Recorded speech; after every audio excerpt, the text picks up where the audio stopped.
Hello everyone, welcome to Study Simplified. Today we are going to start with Modern India. हम लोग Lucent की series cover कर रहे हैं, तो जो भी न्यू स्टूडेंट्स हैं मैं उनको बता दूं कि हम लोगों ने ancient India and medieval India cover कर लिया है। तो अगर आपने पहले के वीडियोस नहीं देखे हैं तो जाके देखिएगा।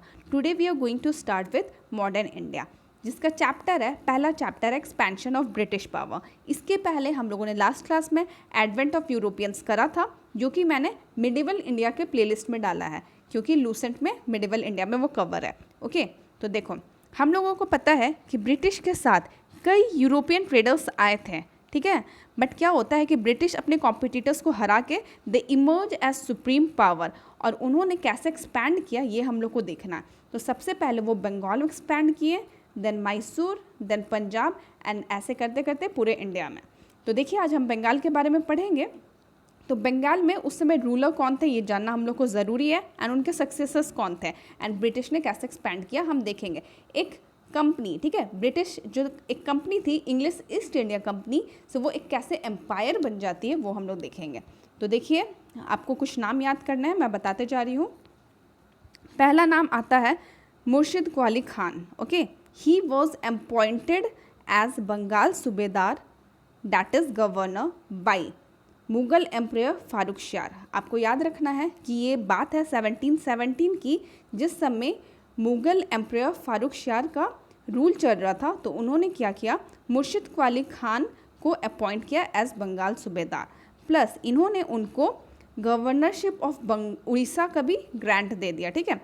Grant of governorship of Orissa दिया, किसने दिया, फारुखशाह ने दिया मुर्शिद क्वाली खान को। तो ये क्वेश्चन आता है। प्लस मुर्शिद क्वाली खान ने क्या किया, he shifted the capital of Bengal from Dhaka to Murshidabad. तो ये कई बार क्वेश्चन आया है, ये इंपॉर्टेंट, इसको अंडरलाइन कर लीजिए कि who shifted the capital from Dhaka to Murshidabad, तो वो हो जाएंगे मुर्शिद क्वाली खान। ओके, अब नेक्स्ट इनके आते हैं सन इन लॉ, जिनका नाम होता है सुजाउद्दीन। ओके, तो इनको क्या होता है कि he was granted governorship of Bihar by Mughal emperor Mohammad Shah. तो ये याद रखिएगा, यहाँ से ज़्यादा कुछ याद करने के लिए नहीं है, बस आपको ये याद रखना है कि गवर्नरशिप ऑफ बिहार किसको मिल गया था, तो ये मिल गया था सुजाउद्दीन को, ठीक है। नेक्स्ट आ जाते हैं इनके बेटे, जिनका नाम होता है सरफराज खान। बट इसमें क्या इंपॉर्टेंट है, तो he was murdered by Alivardi Khan, जो कि डिप्टी गवर्नर होता है बिहार का। तो आप याद रखिएगा इसका मर्डर किसने किया था, कई बार क्वेश्चन में आता है, इट इज़ इम्पॉर्टेंट। ओके, तो उनका मर्डर कर देते हैं जो डिप्टी गवर्नर होते हैं बिहार के उस समय, जिनका नाम होता है अलवर्दी खान, ठीक है। तो अब देखो अलवर्दी खान ने क्या किया, सरफराज खान का मर्डर कर दिया, एंड अब क्या होता है कि अलवर्दी खान जो मुगल एम्परर हैं, ठीक है, उनको 2 करोड़ रुपया दे के रूल करने का परमिशन ले लेता है, ठीक है। तो जिस समय मुगल एम्परर होते हैं उनका नाम होता है मोहम्मद शाह, तो एक फरमान दिया जिसमें कि उन्होंने मेंशन किया कि वो 2 करोड़ रुपया दे रहे हैं मुगल एम्परर को, एंड क्या होता है कि जो मोहम्मद शाह उनको परमिशन दे देते हैं, ठीक है, आप रूल कीजिए करके। तो ये क्या करते हैं कि he prevented English and French from fortifying the factories at Kolkata and Chandernagore respectively. तो आपको याद रखना है अलवर्दी खान किस तरीके से रूल को कैप्चर किए, ठीक है, कैसे रूलिंग में आए, ये आपको देखना होगा। तो आप यहाँ से यही याद रखिएगा। उसके बाद आपको ये पता होना चाहिए कि जो अलवर्दी खान है उनके एक भी बेटे नहीं थे, उनकी 3 डॉटर्स थी, ठीक है। तो क्या होता है कि जब ये मर जाते हैं तो फिर क्वेश्चन अराइज होता है कि हु विल रूल नाउ। तो उनकी जो 3 बेटी थी, तो उसमें से एक बेटी का बेटा होता है जिसका नाम होता है सिराजुद्दौला। तो Alivardi Khan was succeeded by his grandson Sirajuddaula, ठीक है, आपको ये नाम यहाँ पे याद रखना है। अब जो Sirajuddaula, he was upset with the policies of Britishers. क्यों, क्योंकि जैसे ब्रिटिश के पास एक पास होता था जिसका नाम होता था दस्तक पास, ठीक है, आप इसका नाम याद रखिएगा। तो इस दस्तक पास में क्या होता था, इट वॉज फ्री ड्यूटी पास, जो कि ईस्ट इंडिया कंपनी को दिया गया था, ठीक है, फ्री ट्रेडिंग के लिए, एंड इसके बदले उनको एनुअली एक फिक्स पेमेंट करना होता था। तो इस दस्तक का मिसयूज़ कर रहे थे ब्रिटिशर्स, इस वजह से सिराजुद्दौला खुश नहीं थे उनसे, ठीक है। तो इन्होंने क्या किया, he seized the English factory as Kasim Bazar. तो कई बार ये क्वेश्चन आता है कि जो सिराजुद्दौला है उन्होंने कौन सी फैक्ट्री को सीज़ की थी, तो कसीम बाज़ार। ओके, तो क्या होता है कि उन्होंने इस फैक्ट्री को सीज़ की, प्लस जो इसमें वर्क्स कर रहे थे, ठीक है, ब्रिटिश वर्कर्स, कितने थे 146, ठीक है। इनको क्या किया, इनको काल कोठरी में ले जाके बंद कर दिया एंड नेक्स्ट डे जब खोला गया तो पता चला कि ऑल डेड एक्सेप्ट 23rd, ठीक है। 23 लोग सर्वाइव कर गए एंड बाकी मर गए। तो इस इंसिडेंट को बोला जाता है ब्लैक होल ट्रेजिडी। आप याद रखिएगा, क्वेश्चन पूछा जाता है कि ब्लैक होल ट्रेजिडी किससे रिलेटेड है, तो it is related with Sirajuddaula, ठीक है। ये क्वेश्चन बहुत इंपॉर्टेंट है, कई बार पूछा गया है। तो ये जो इंसिडेंट है ये सच में ऐसा हुआ था या नहीं हुआ था, इसका कोई हिस्टोरिकल प्रूफ नहीं है अभी तक, बट ऐसा बोला जाता। तो इससे क्या हुआ कि रॉबर्ट क्लाइव जो कि मद्रास में बैठे हुए थे, उनका बहुत गुस्सा आया, वो कैलकाटा आते हैं एंड किसी तरीके से कैलकाटा को रिकवर करते हैं, ठीक है। अब क्या होता है, इनके बीच में ट्रीटी साइन होती है जिसको बोलते हैं ट्रीटी ऑफ अलीनगर। अलीनगर क्या है, तो ओल्ड नेम ऑफ कैलकाटा है, ठीक है। तो इनके बीच में एक ट्रीटी साइन होती है जिसमें कि ये लोग दोनों बोलते हैं कि ये लोग एक दूसरे के मैटर में इंटरफेयर नहीं करेंगे, ठीक है। तो ये ट्रीटी तो साइन हो गई, तो ये इंपॉर्टेंट है, आप इसको मार्क कर लीजिएगा। ट्रीटी ऑफ अलीनगर कब साइन हुआ था, किसके टाइम में साइन हुआ था, क्वेश्चन ऐसे आता है। तो treaty of Alinagar was signed in 1757 during Sirajuddaula rule, okay. तो देखो अब क्या होता है कि इस ट्रीटी को दोनों ने साइन कर दिया, बट ब्रिटिश ने यहाँ बिट्रे किया। कैसे, तो ब्रिटिश क्या किए कि इंटरफेयर किए इनके मैटर में। They captured Chandernagore, okay. इन्होंने चंद्रनागौर जो जगह है उसको कैप्चर कर लिया। तो इस वजह से क्या होता है, अब जंग छिड़ जाती है किनके बीच में, सिराजुद्दौला एंड ब्रिटिश के बीच में, जिसको बोलते हैं बैटल ऑफ पैलेसी, जिसका ईयर है 23 जून 1757। इट इज़ वेरी इंपॉर्टेंट, कितना भी स्टार मार्क लगा लो, ये तो बहुत सारे एग्जाम्स में पूछा गया, पीसीएस से लेकर रेलवे हर एग्जाम में पूछा जाता है, वेरी इंपॉर्टेंट, ठीक है। तो बैटल ऑफ पैलेसी में क्या हुआ था, ये फॉट किया गया था 23 जून 1757 में, ठीक है। एंड इस वॉर में नवाब की डिफीट हुई थी, ठीक है। सिराजुद्दौला जो वहाँ के नवाब थे बंगाल के, उनकी डिफीट हुई थी एंड इसको कौन जीता था, तो ब्रिटिशर्स जीते थे। किसके नेतृत्व में ये वॉर हुआ था, तो रॉबर्ट क्लाइव, ठीक है। ब्रिटिश की तरफ से कौन था, रॉबर्ट क्लाइव था, तो आपको याद रखना होगा, ठीक है। ब्रिटिश की तरफ से रॉबर्ट क्लाइव एंड जो ये है नवाब जो थे उनका नाम क्या था, सिराजुद्दौला, ओके, सिराजुद्दौला। तो देखिए अब ये हार क्यों जाते हैं, तो इसीलिए हार जाते हैं ना क्योंकि इनको बिट्रे किया गया, इनके अपने लोग ही इनको बिट्रे किए। देखो मैंने आपको बताया ना कि सिराजुद्दौला का जो टाइम था, ठीक है, उस टाइम में क्या था ना, बहुत ज़्यादा इंटरनल डिस्टर्बेंस चल रहा था एंड पॉलिटिकल इनस्टेबिलिटी थी उनके टाइम में, ओके। क्योंकि देखो इनकी जो मौसी थी, मौसी के बेटे भी चाह रहे थे कि वो रूलिंग में आए, ठीक है, रूलिंग पावर चाह रहे थे। तो इस वजह से क्या होता है कि बहुत ज़्यादा कुछ स्टेबिलिटी नहीं होती है, इनके जो दरबार होता है उसमें बहुत ज़्यादा इनस्टेबल होता है, ठीक है। तो वहाँ के ही लोग, जैसे कि उनके सेनापति जिनका नाम है मीर जाफ़र, वो सबसे बड़े धोखेबाज निकलते हैं। मीर जाफ़र ने नवाब को धोखा दिया, ठीक है, ही वह सेनापति। उसके अलावे और कौन से लोग थे जिन्होंने नवाब को धोखा दिया, तो देखो Manik Chand, he was officer, ठीक है, ऑफिसर रैंक के पर्सन थे। Then Ami Chand, he was silk merchant, okay, बहुत अमीर आदमी थे। फिर हो जाते हैं जगत सेठ जो कि बिगेस्ट बैंकर इन बंगाल होते हैं उस टाइम, एंड खादिम खान जो कि commanded a large number of Nawab's troop, okay. तो हम लोग देख सकते हैं कि इनके कुछ अपने ही आदमी इनको बिट्रे कर दिए, जिसके वजह से बैटल ऑफ पैलासी में सिराजुद्दौला की हार होती है, ठीक है। अब देखो सेनापति ने बिट्रे किया तो इसको कुछ तो रिवॉर्ड मिलना चाहिए। तो ब्रिटिशर्स ने क्या किया, मीर जाफ़र को क्या किया कि अब रूलिंग पावर दे दिया। अब वो तो हार जाता है सिराजुद्दौला, तो नेक्स्ट जो रूलर होता है, नवाब होता है, वो होता है मीर जाफ़र। अब मीर जाफ़र ज़्यादा टाइम के लिए रूल नहीं कर पाता, 1757 से 1760 तक, ठीक है, 3 साल ही रूल कर पाता है। क्योंकि इसके टाइम में क्या होता है ना, ये बिल्कुल कठपुतली की तरह रूल करता है, जैसे जैसे ब्रिटिशर्स बोलते थे वैसे वैसे ये करता था। तो वहाँ के जो लोकल लोग थे उनको पसंद नहीं आया, तो वहाँ के लोकल लोग, एक और पर्सन था जिसका नाम था मीर ख्वासिम जो कि सन इन लॉ था मीर जाफ़र का, उसको रूल करने के लिए नवाब इलेक्ट कर लेता है, ठीक है। तो देखो नेक्स्ट जो रूलर आ जाता है वो मीर ख्वासिम होता है। अब मीर ख्वासिम से एक इम्पॉर्टेंट क्वेश्चन क्या आता है कि he shifted his capital from Murshidabad to Munger. तो इट इज़ वेरी इंपॉर्टेंट, कई बार क्वेश्चन आया है, which ruler shifted his capital from Murshidabad to Munger. देखो इन्होंने मुंगेर में कैपिटल अपना शिफ्ट कर लिया, इट इज़ वेरी इंपॉर्टेंट, आप इसको अंडरलाइन कर लीजिए। अब क्या होता है कि जब मीर ख्वासिम रूल कर रहे थे तो उन्होंने देखा कि मीर जाफ़र पूरा का पूरा पपेट की तरह रूल कर रहे थे, जो ब्रिटिश बोलते थे वैसे ही करते थे। तो इन्होंने देखा कि ब्रिटिश अपना जो पावर है वो किसी ना किसी तरीके से दिखा रहे हैं, इन्फ्लुएंस, पॉलिटिकल इन्फ्लुएंस ब्रिटिश का दिख रहा था, तो ये हैप्पी नहीं थे। प्लस इनके साथ भी यही बात हुआ कि इन्होंने रिवॉल्ट कर दिया। क्यों? क्योंकि इन्होंने देखा कि ब्रिटिश मिसयूज़ कर रहे हैं दस्तक पास की। ठीक है, देखो यहाँ पे देख सकते हो आप, Mir Qasim soon revolted as he was very angry with British for misusing dastak. Dastak क्या है? तो मैंने आपको बताया custom duty free trade tax होता था ये, तो ये ईस्ट इंडिया कंपनी को दिया गया था। इसके बदले वो लोग क्या करते थे, एनुअल अमाउंट फिक्स्ड होता था, उसको पेमेंट करते थे। एक बार फिक्स अमाउंट पेमेंट कर दिया, उसके बाद ट्रेडिंग करते थे वो। ठीक है, उस पर कस्टम ड्यूटी नहीं लगता था, तो ये होता था दस्तक। तो दस्तक को मिसयूज़ करने लग गए थे। इस वजह से जो मीर ख्वासिम जो नवाब थे उस टाइम के, उनको गुस्सा आया, उन्होंने रिवॉल्ट कर दिया। अब रिवॉल्ट कर दिया तो ब्रिटिश के पास उस समय पावर तो आ गई थी, तो उन्होंने क्या किया, इनको हटा दिया रूलिंग पावर से। ठीक है, इनको नवाब के पद से हटा दिया एंड फिर से मीर जाफ़र को रूलिंग पावर्स दे दिए। ठीक है, तो यहाँ पे आपको याद रखना है, फिर से मीर जाफ़र को रूलिंग पावर मिल गया।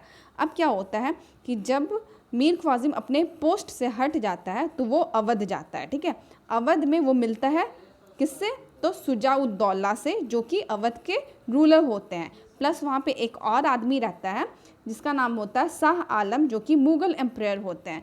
तो ये लोग आपस में एक अलायंस करते हैं जिसमें कि ये लोग डिसाइड करते हैं कि ब्रिटिशर्स को किस तरीके से हराया जाए। तो देखो इनकी टीम के बारे में आप याद रखना, मीर ख्वासिम, ठीक है, एंड शाह-उद-दौला जो कि अवध के रूलर हैं, एंड शाह आलम जो कि मुग़ल एम्परर थे। ठीक है, इन तीनों की पार्टी बनी एंड इनके अगेंस्ट में ब्रिटिश थे, एंड ब्रिटिश की तरफ से कौन था, तो मुनरो। ठीक है, नाम याद रखिएगा, ब्रिटिश की तरफ से इस बार मुनरो था। तो क्या होता है, इनके बीच में बैटल होता है जिसको बोलते हैं बैटल ऑफ बक्सर। ये कहाँ, बिहार में हुआ था। याद रखिएगा 1764। बैटल ऑफ प्लेसी कब हुआ था, 1757। ठीक है, अब क्या हुआ है, बैटल ऑफ बक्सर कब हो रहा है, 1764। ओके, ये दोनों ईयर बहुत इंपॉर्टेंट है। तो एक साइड हम देख सकते हैं बैटल ऑफ बक्सर में एक टीम थी मीर ख्वासिम, शाह-उद-दौला एंड शाह आलम की, एंड दूसरे तरफ थे मुनरो। तो मुनरो उनको डिफीट कर देते हैं। अब उनके बीच में कोऑर्डिनेशन नहीं था, इस वजह से उनकी डिफीट हो जाती है एंड फाइनली ये डिसिसिव वॉर था जो कि डिसाइड कर देता है कि हाँ ब्रिटिश अब यहाँ पे जम जाएंगे। ठीक है, तो देखिए अब क्या होता है कि सक्सेसर्स ऑफ मीर ख्वासिम, तो 2-3 सक्सेसर्स होते हैं जिनके बारे में हमें ज़्यादा नहीं पढ़ना है। आपको बस ये याद रखना है कि मीर जाफ़र का जब डेथ होता है तो उनके सन, ठीक है, नवाज़-उद-दौला, वो थ्रोन पे आते हैं एंड जैसा जैसा ब्रिटिशर्स बोलते हैं वैसा वैसा वो करते हैं। ठीक है, पूरा पपेट रूल चल रहा था।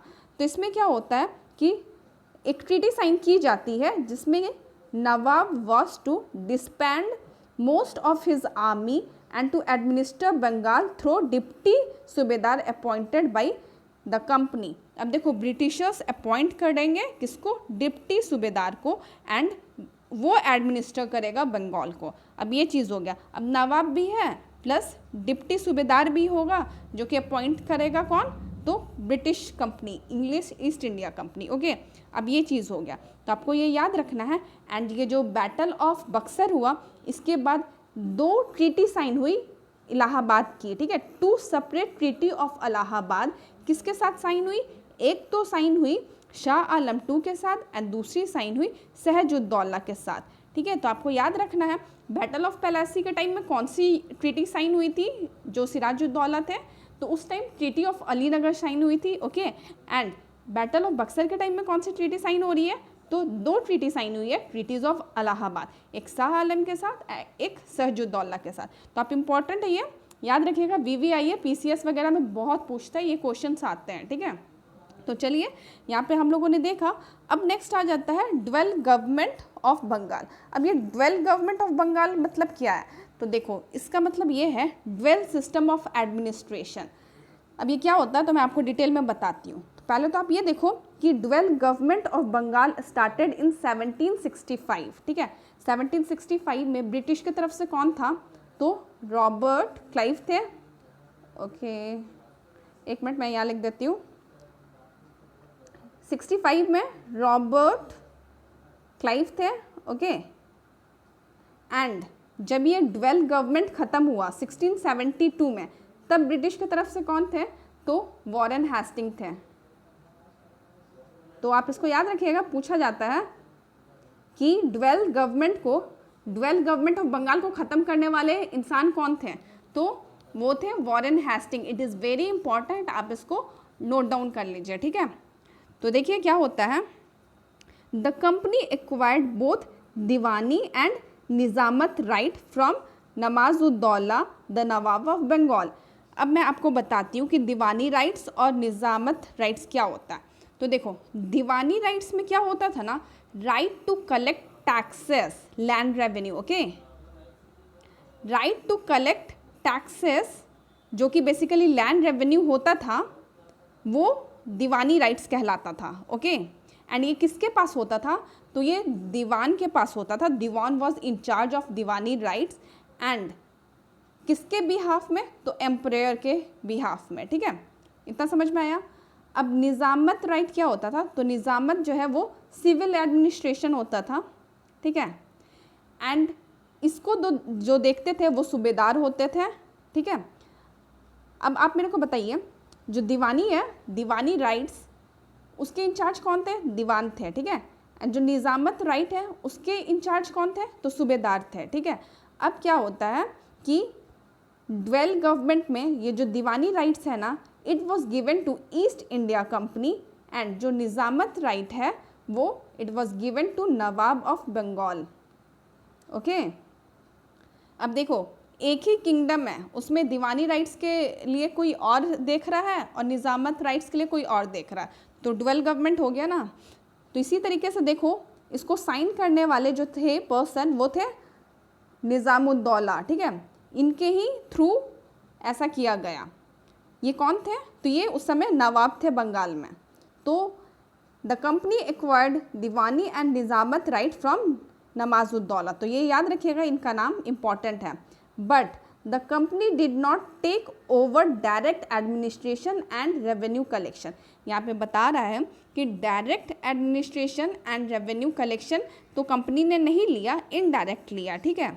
अब क्या होता है कि Warren Hasting ended dual system of government in 1772। तो देखो, मैंने आपको वॉरेन हेस्टिंग के बारे में बताया था। It is also very important, आप अंडरलाइन कर लीजिए। तो देखिए, ड्वेल गवर्नमेंट किसने स्टार्ट किया था? तो उसको स्टार्ट करने वाले थे रॉबर्ट क्लाइव, क्योंकि उसी टाइम में स्टार्ट हुआ था। एंड इसको एंड करने वाले कौन थे? तो इसको एंड करने वाले थे वॉरेन हेस्टिंग। अब इसमें क्या था, ड्वेल गवर्नमेंट में दीवानी राइट्स एंड निज़ामत राइट्स के बारे में बात किया गया है। जो दीवानी राइट्स था वो क्या था? तो right to collect taxes on behalf of एम्परेयर।